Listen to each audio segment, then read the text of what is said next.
Hello friends, ஊட்டியிலேருந்து கீழே இறங்கிட்டேன். அன்னைக்கு நைட்டு வந்து கோயம்புத்தூர்லேயே ஸ்டே பண்ணிடலான்ட்டு ரூம் புக் பண்ண போயிருந்தோம். ஏன்னா கார் ரிப்பேருக்கு கொடுத்துருந்தோம். அது வந்து ரெடி ஆகலைன்னு சொல்லியிருந்தாங்க. மறுநாள் தான் தருவேன்னு சொல்லியிருந்தாங்க. சரின்ட்டு அங்கேயே தங்கிடுவோன்ட்டு புக் பண்ணியிருந்தோம்.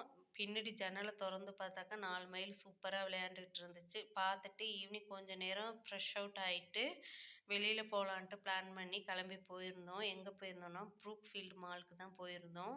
சும்மா சுற்றி பார்த்துட்டு டைம் ஸ்பெண்ட் பண்ணிட்டு வரலான்னு தான் போனோம். ஆனால் பாப்பா வந்து அங்கே விளையாடணும்னு சொல்லிட்டா. இன்டோர் கேம்ஸ் நிறைய இருந்துச்சு.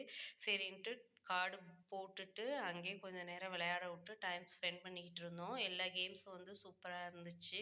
அங்கே எதுவும் நம்ம வாங்குறது மாதிரி இல்லை. அதனால் இன்டோர் கேம்ஸ் மட்டும் விளையாண்டுட்டு வெளியில் வந்துட்டோம். நைட் டின்னரை வெளியில் முடிச்சுட்டு அப்படியே ரூமுக்கு வந்துட்டோம். மறுநாள் காலையில் வந்து எழுந்திரிச்சு ஜன்னலை பார்த்தாக்கா புறா வந்து நின்றுட்டு இருந்துச்சு. நாளைக்கு ஒரு வீடியோவில் பார்க்கலாம். தேங்க்யூ ஃபார் வாட்சிங். அது வரைக்கும் பாய்.